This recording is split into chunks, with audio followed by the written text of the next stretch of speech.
ஐயனார் துணையில அடுத்து என்ன நடக்க போகுதுன்னு வாங்க பார்க்கலாம். சேரனுக்கு நடக்க வேண்டிய நிச்சயதார்த்தமும் நின்று போகுது. அதோட வீட்டுக்கும் வர்றாங்க. வீட்டுக்கு வந்ததுலேருந்து அதை நினச்சி ரொம்பவே அழுகவும் ஆரம்பிக்கிறாங்க நிலா. அப்போ எல்லாரும் ஆறுதல் சொல்கிறாங்க, விடு நிலா, நீங்கள் என்ன பண்ணுவீங்க, உங்கள் அண்ணன் இப்படியாப்பட்டவர்னு உங்களுக்கே தெரியாது. நாங்களே அந்த போட்டோவை பார்த்துட்டு எங்களுக்கே அதிர்ச்சியாக தான் இருந்துச்சு. சேரன் அண்ணாவுக்கு நிச்சயம் நின்னது கூட எங்களுக்கு ரொம்ப சந்தோஷம்தான். ஏன்னா அந்த பொண்ணை கட்டுறதுக்கு யாருக்குமே உடன்பாடு இல்லை. ஆனால் அங்கே உங்கள் அண்ணன் அந்த பொண்ணோட இருக்கிற போட்டோவை பார்த்துட்டு எங்களுக்கே அதை நினச்சி அதில் இருந்து எங்கனாலே விடுபட முடியலை. அதுவும் நீங்கள் கூட பிறந்த தங்கச்சி, அவருக்கு இன்னொரு மேரேஜ் ஆகி குழந்தையும் இருக்குது. அப்படியாப்பட்ட சூழ்நிலை இருந்துட்டு எப்படி தான் இந்த தப்பை பண்ணாருன்னு தெரியலை அவங்க அண்ணன் அப்படின்ட்டு எல்லாருமே சொல்கிறாங்க. இதை கேட்டு ரொம்பவே அழுக ஆரம்பிக்கிறாங்க. சேரன் சொல்கிறாரு, அழுகாதப்பா, நீ என்னப்பா செய்ய முடியும், உங்கள் அண்ணன் தப்பு பண்ணதுக்கு நீ என்னப்பா பண்ணுவ அப்படின்னு சொல்லவும், இந்த விஷயம் கேள்விப்பட்டாங்கன்னா அவங்க மனசு என்ன பாடுபடும் அப்படின்ட்டு அவரும் சொல்கிறாரு. இவ்வளவு மோசமாக இருப்பான்னு நான் நினச்சி கூட பார்க்கல எங்கள் அண்ணன் அப்படின்னு சொல்லிட்டு அவங்க வீட்டுக்குள்ளே புலம்ப ஆரம்பிக்கிறாங்க. நிலா அவங்களுக்கு இருப்பே கொள்ளலை, ரொம்பவே ஃபீல் பண்ணிக்கிட்டு இருக்காங்க. அப்போ தான் சோழன் சொல்கிறாரு, வாங்க நிலா, நீங்கள் வீட்டுக்குள்ளே இருந்தால் இதையே நினச்சிக்கிட்டு இருப்பீங்க, வெளியில் போயிட்டு வரலாம் அப்படின்னு சொல்லவும், ஆமாப்பா அதுதான் நல்லது, நீ கொஞ்ச நேரம் சோழனோட வெளியே போயிட்டு வா அப்படின்னு சொல்லி சேரனும் சொல்கிறாரு. சரின்னு சொல்லிட்டு சோழனை கூட்டிக்கிட்டு வெளியே நிலா போகிறாங்க. வெளியே போனால் அவங்களுக்கு நினப்பு பூராமே அவங்க அண்ணியை நினச்சி தான், அன்னைக்கு எப்படித்தான் இவனுக்கு இப்படி ஒரு துரோகம் பண்ண மனசு வந்துச்சு அப்படின்ட்டு சோழன்ட்ட மறுபடியும் சொல்லி புலம்ப ஆரம்பிக்கிறாங்க. அப்போ விடுங்க நிலா, நீங்கள் புலம்பி என்ன ஆக போகுது, அது உங்கள் அண்ணனுக்கு தெரியணும். அதுவும் உங்கள் அப்பாவும் இதுக்கு உடந்தையாக இருக்கார் பாருங்க, அதை நினைக்கல தாங்க ரொம்ப வேதனையாக இருக்குது. எவ்வளவு ஜாலியாக அந்த பொண்ணு பக்கத்தில் அந்த குழந்தைய கொஞ்சிக்கிட்டு இருக்காரு பார்த்தீங்கல்ல அப்படின்னு சொல்லி சொல்கிறாப்புல. அதுதான் சோழன், என்னால் நம்பவே முடியலை. எங்கள் அப்பாவுக்கும் அறிவு இல்லையா?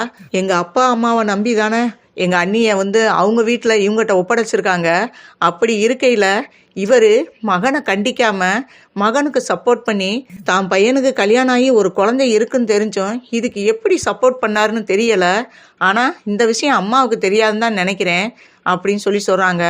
ஆமாம் நானும் அப்படித்தான் நினைக்கிறேன் அப்படின்னு சோழன் சொல்கிறாரு. ஏன் சோழன், எங்கள் அம்மாவை வர சொல்லி இந்த உண்மையை சொல்லிட்டா என்ன அப்படின்னு சொல்லவும், இதை சொன்னாப்புல உங்கள் அண்ணன் அந்த பொண்ணை வேணாம்னு சொல்ல போகிறாரா, இந்தா பாருங்க மறுபடியும் நான் உன்னை கல்யாணம் பண்ணிக்கிறேன் அப்படின்னு சொல்லிட்டு போயிருக்காரு. இதில் இருந்து என்ன தெரியுது, நீங்கள் சொன்னாப்புல அவர் விலகிடுவாரா அந்த பொண்ணை விட்டு அப்படின்னு சொல்லவும், இல்லை மறுபடியும் அந்த பொண்ணை கல்யாணம் பண்ணக்கூடாது, அவர் இதோட இதுக்கு முற்றுப்புள்ளி வைக்கணும் அப்படின்னு சொல்லிட்டு எங்கள் அன்னிக்கே தெரியாமல் எப்படியாவது என் அண்ணனையும் என் அம்மாவையும் வர வச்சு எப்படியாவது இந்த உண்மையை சொல்லி இதிலேருந்து அவனை மறுபடியும் அந்த பொண்ணை கல்யாணம் பண்ணாத அளவுக்கு ஏதாவது பண்ணணும். அப்போ தான் எங்கள் அண்ணி வாழ்க்கை சந்தோஷமாக இருக்கும். எங்கள் அன்னிக்கு இது கூடிய மட்டும் தெரியக்கூடாது அப்படின்னு சொல்லிட்டு சொல்கிறாங்க. சரிங்க நிலா, நீங்கள் எப்படி ஒரு முடிவு எடுத்ததுக்கு பின்னாடி நான் என்னத்தை சொல்ல, சரி வர சொல்லுங்க அப்படின்னு சொல்கிறாப்புல. இருங்க ஒரு நிமிஷம் அப்படின்னு சொல்லிட்டு அவங்க அம்மாவுக்கு கால் பண்ணுறாங்க நிலா. அங்கே தேனு தான் ஃபோனை எடுக்கிறாங்க. ஃபோனை எடுத்து பார்க்கையில நிலா ஃபோன் பண்ணியிருக்காப்புல. என்ன அதிசயமாக இருக்குது, இவன் நமக்கெல்லாம் ஃபோன் பண்ண மாட்டாளே, என்ன எதுவும் பிரச்சனையா அப்படின்னு சொல்லிட்டு ஃபோன் எடுத்து, என்னடி இவ்வளோ நாள் சென்று இப்போ தான் அம்மாவுக்கு ஃபோன் போட்டு பேசணும்னு நினைக்கிறியா அப்படின்னு சொல்லி தேனு கேட்குறாங்க. அம்மா உங்கள்கிட்ட ஒரு முக்கியமான விஷயம் பேசணும் அப்படின்னவும், ஏன் அங்கே எதுவும் பிரச்சனையா அப்படின்னு சொல்லி கேட்குறாங்க. அப்போ தான் நிலா நினைக்கிறாங்க, ஆமாம் இப்போ தாசை பற்றி இந்த ஃபோனில் சொன்னால் கண்டிப்பாக வரமாட்டாங்க, அதனால நம்மளுக்கு பிரச்சனை இருக்கிற மாதிரி காட்டிக்கிட்டாதான் அவங்க தாசை கூட்டிக்கிட்டு வருவாங்க அப்படின்னு சொல்லிட்டு, ஆமாம்மா எனக்கு இங்கே ஒரு பிரச்சனை, நீ தாசை கூட்டிக்கிட்டு வர முடியுமா அப்படின்னு சொல்கிறாப்புல. என்னடி இவ்வளோ நாள் எங்கள் உறவே வேணாம்ன, இப்போ ஏதோ பிரச்சனை, தாசனை நான் கூட்டிகிட்டு வான்னு சொல்கிற, என்னடி அங்கே எதுவும் பெரிய பிரச்சனையா அப்படின்னு சொல்லி மறுபடியும் கேட்குறாங்க. அம்மா அண்ணி பக்கத்தில் இல்லையே அப்படின்னவும், ஏன் அவட்ட பேசணுமா அப்படின்னும், இல்லை அவங்களுக்கு நீங்கள் 2 பேரும் வர்ற விஷயம் அவங்களுக்கும் அப்பாவுக்கும் தெரியக்கூடாது அப்படிங்கிறாங்க. என்னடி புதிர் போடுற அப்படின்னவும், ஆமாம் இங்கே வாங்க எல்லா விவரத்தையும் சொல்கிறேன் அப்படின்னு சொல்கிறாங்க. சரி அப்படின்னு சொல்லிட்டு, அண்ணன் வீட்டில் இருக்காப்புலையான்னு கேட்குறாப்புல. ஆமாம் ஆஃபீஸ் வேலையாக ஏதோ ஒர்க் பண்ணிக்கிட்டு இருக்கான், அப்பாவும் வெளியில் போயிருக்காரு, உன் அண்ணியும் வெளியில் போயிருக்கா அப்படின்னு சொல்லவும், அப்படியா, அப்போ உடனே தாசை கூப்பிட்டுக்கிட்டு நான் சொல்கிற இடத்துக்கு வாங்க அப்படின்னு சொல்லிட்டு ஃபோனை வச்சிடுறாங்க.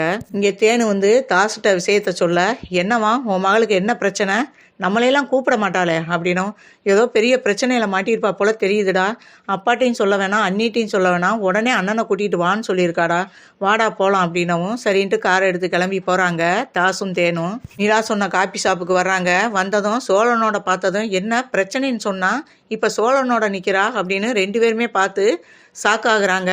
அப்போ தான் சரி என்ன விஷயம்னு கிட்டத்தில் போய் கேட்பான் வா அப்படின்னு சொல்லிட்டு வர்றாங்க. என்னடி என்னமோ பிரச்சனைன்னு சொல்லி எங்களை வர சொன்ன, என்ன பிரச்சனை அப்படின்னு சொல்லவும், எல்லாம் உன் மகனை பற்றி தான் அப்படின்னவும், என்னடி அப்படின்னு சொல்லி கேட்குறாங்க. உன் மகன் என்ன காரியம் பண்ணியிருக்கான் தெரியுமா அப்படின்னு சொல்லவும், என்னடி இதுக்குத்தான் இங்கே வர சொன்னியா அப்படின்னு தேனு கேட்குறாங்க. அதுக்கு சோழன் இருந்துக்கிட்டு, மச்சான் நல்லா நடிக்கிறீங்க மச்சான் அப்படிங்கிறாப்புல. யார்டா யாருக்கு மச்சான் அப்படின்னு சொல்லிட்டு கோவப்படுறாரு தாசு.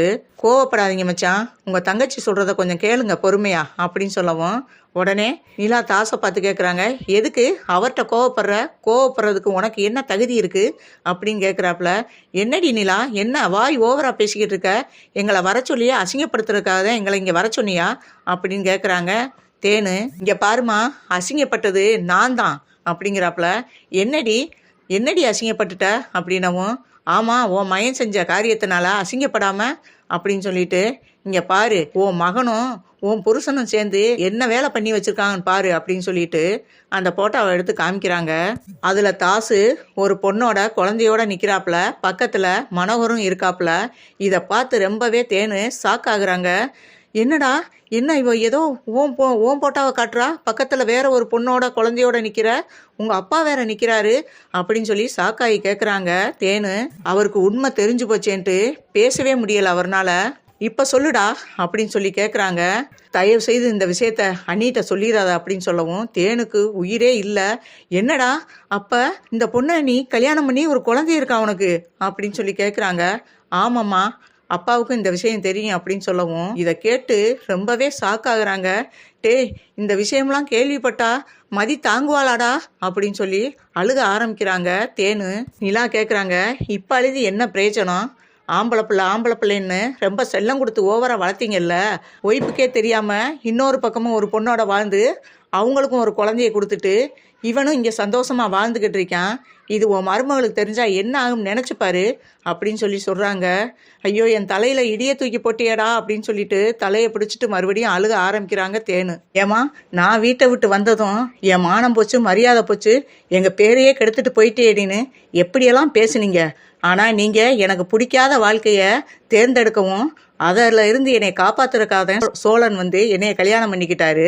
ஆனால் உங்கள் பையன் ஒரு குடும்பம் இருந்தும் அந்த குடும்பத்துக்கே தெரியாமல் இன்னொரு பக்கம் ஒரு பொண்ணோட வாழ்ந்து ஒரு குழந்தையும் பெற்று வச்சிருக்கான், அதுக்கு சப்போர்ட்டு உன் வீட்டுக்காரும். இப்போ எங்கே போச்சு உன் மானம் அப்படின்னு சொல்லவும், அடியே நீயும் வார்த்தையால் கொள்ளாதடி, நானே இதை நினச்சி ரொம்ப உடஞ்சி போயிருக்கேன் அப்படின்னு சொல்கிறாங்க. என்னை மன்னிச்சுக்க நிலா அப்படின்னு தாசு கெஞ்சி கையெடுத்து கும்புறாரு நிலாட்ட.